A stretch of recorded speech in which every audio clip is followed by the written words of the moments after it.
एक एक उंगली से हमको ताली बजानी है, एक फिंगर से। आप 2 से 3 4 5। बहुत खूब, बहुत बढ़िया।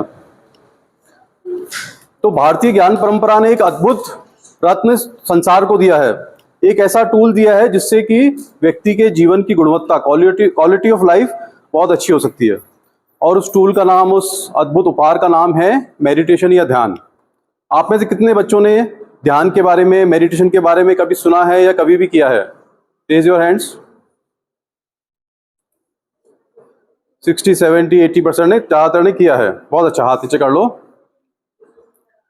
तो ये ध्यान क्या होता है, ध्यान से क्या फायदे होते हैं और ध्यान का अनुभव, वो सब हम चीज़ें आज करेंगे। तो वैज्ञानिक कह रहे हैं कि हमारा जो ब्रेन है उसका एक हिस्सा होता है जिसे कहते हैं प्री फ्रंटल कॉर्टेक्स। जो ये हिस्सा होता है प्री फ्रंटल कॉर्टेक्स, तो इसका मेन काम क्या होता है? डिसीजन लेना, प्लानिंग करना और फोकस करना। इसको फोकस का सेंटर भी कहते हैं, है ना। तो जो बड़े बड़े नेता होते हैं, महान वैज्ञानिक होते हैं, महान एथलीट्स होते हैं, खिलाड़ी होते हैं, उनके ब्रेन का ये हिस्सा बहुत अच्छा होता है क्योंकि वो क्विक डिसीजन ले पाते हैं, है ना। वो हाइपर फोकस्ड होते हैं, वो अच्छी प्लानिंग कर पाते हैं। तो वैज्ञानिक कह रहे हैं कि ध्यान के द्वारा ये हिस्सा स्ट्रांग हो जाता है। इसके अलावा हमारे ब्रेन में एक पार्ट होता है जिसे कहते हैं अमिगडाला। आप लोगों ने शायद बुक्स में भी पढ़ा होगा, है ना। इसको स्ट्रेस का सेंटर बोलते हैं, नेगेटिव सेंटर। तो इसके सक्रिय होने से क्या होता है कि व्यक्ति को फियर होता है, डर होता है, वो तनाव में आ जाता है या उसको गुस्सा आता है, एंगर आता है। तो जब ये सक्रिय होता है तो ये सारे नेगेटिव इमोशंस हमारे भीतर जनरेट होते हैं। तो वैज्ञानिक कह रहे हैं कि जब हम ध्यान करते हैं, ध्यान की स्थिति में होते हैं, तो ये अमिगडाला निष्क्रिय होने लगता है, पैसिव होने लगता है। उससे क्या होता है? लो स्ट्रेस, कम तनाव, कम डर और कम गुस्सा। तो आज की जो आपकी जनरेशन है जेन जी, उसके साथ उसको बड़ा स्ट्रेस है ना। आपको आउट परफॉर्म करना है, 95, 99 परसेंटाइल लेके आनी है, कॉम्पिटिशन में बहुत अच्छा परफॉर्म करना है। तो आप हमेशा स्ट्रेस में रहते हो, डर में रहते हो, है ना, और आपको गुस्सा भी आ जाता है। तो ध्यान करने से अमिगडाला निष्क्रिय होगा और इन सब चीज़ों पे आप नेगेटिव इमोशंस पे काबू पा पाओगे, है ना। इस तरह ब्रेन का एक हिस्सा होता है जिसे कहते हैं हिप्पोकैम्पस। वो जिम्मेदार होता है हमारे स्मरण शक्ति के लिए, मेमोरी के लिए और क्रिएटिविटी के लिए, न्यू लर्निंग्स के लिए। तो जिसका वो हिस्सा अच्छा होता है वो उसको हमेशा याद रहता है। जैसे आपने आज पढ़ा, एग्जाम टाइम क्या काफ़ी सालों तक भी याद रहेगा आपको, है ना। और ध्यान के द्वारा ये भी स्ट्रांग होता है। तो व्यक्ति जो ध्यान करता है उसके ब्रेन में न्यूरो सेल्स बनते जानते हैं वो कैंपस के अंदर, और उसकी स्मरण शक्ति बहुत आउट परफॉर्म होती है, उसको हमेशा हर चीज़ याद रहती है। वो क्रिएटिव होता है, नई नई चीज़ें स्किल्स को फटाफट सीख लेता है।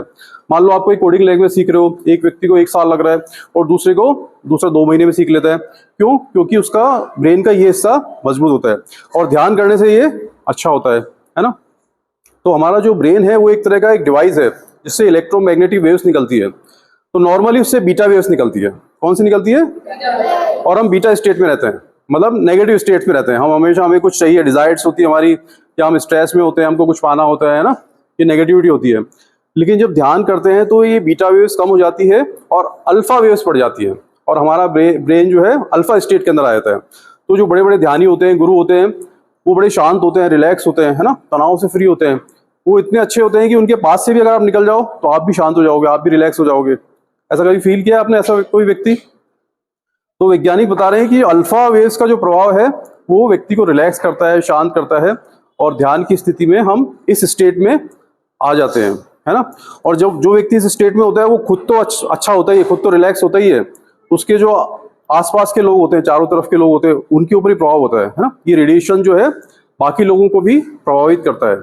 और हमारा जो ब्रेन है उसको उसके अंदर जो कनेक्शंस है, न्यूरो कनेक्शंस, उसके अंदर रिवायर करने की क्षमता होती है और ध्यान के द्वारा वो क्षमता मजबूत होती है।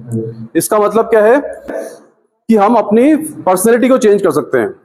आप न्यूरोप्लास्टिसिटी के द्वारा आप जो न्यूरॉन्स के रिकनेक्शन है उसको एस्टेब्लिश कर सकते हैं।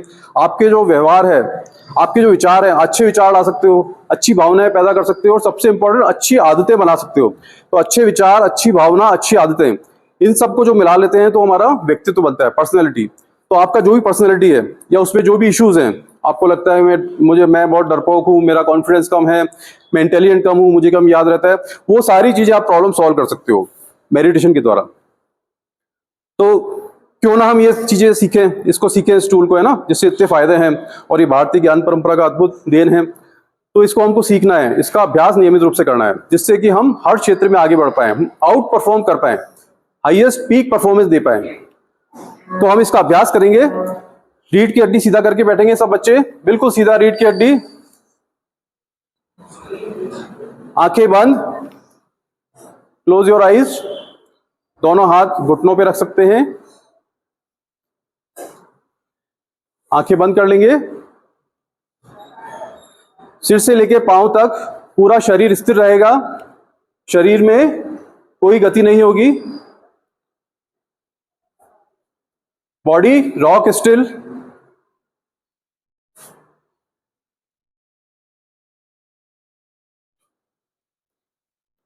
पूरी प्रक्रिया में आंखें बंद रखनी है। अब अपने ध्यान को अपनी श्वास के ऊपर लेके जाएंगे, ब्रीथ के ऊपर लेके जाएंगे। आती हुई श्वास को देखेंगे और जाती हुई श्वास को देखेंगे। श्वास को सिर्फ ऑब्जर्व करना है, उसको बदलना नहीं है, उसकी गति को चेंज नहीं करना है। ब्रीथ को देखना है, ऑब्जर्व करना है।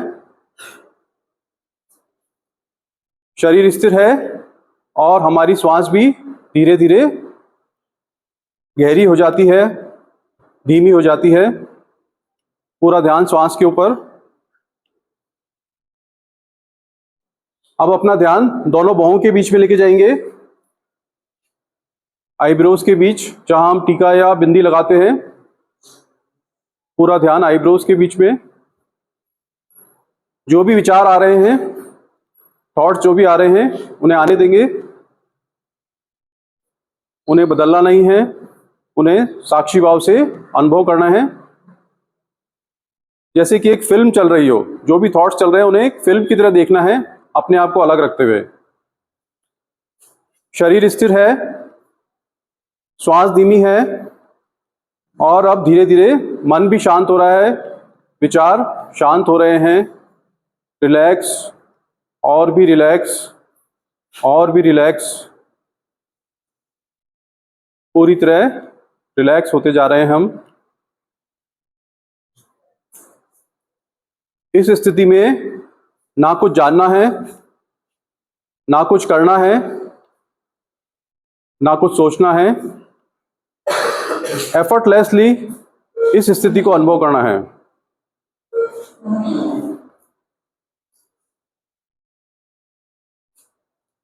शरीर स्थिर है, श्वास धीमी है, मन शांत है। अभी भी अगर कोई विचार आ रहे हैं तो उन्हें आने देंगे, थॉट्स को रोकना नहीं है, जस्ट उन्हें साक्षी भाव से देखना है।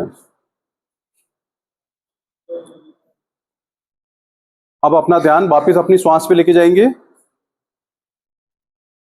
गहरी सांस लेंगे, छोड़ देंगे, एक और गहरी सांस लेंगे, छोड़ देंगे,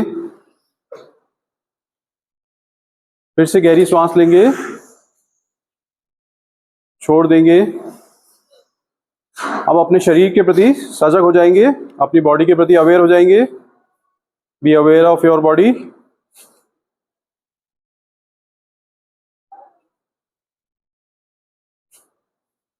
सर्वे भवन्तु सुखिनः, सर्वे सन्तु निरामया, सर्वे भद्राणि पश्यन्तु, मा कश्चित् दुःखभाग् भवेत्। ओम शांति ही शांति ही शांति ही। धीरे धीरे अपना समय लेते हुए, टेक योर ओन टाइम, जब भी मन करे आंखें खोल सकते हैं। दोनों हाथों को अच्छे से रब करेंगे और आंखों पे लगाएंगे।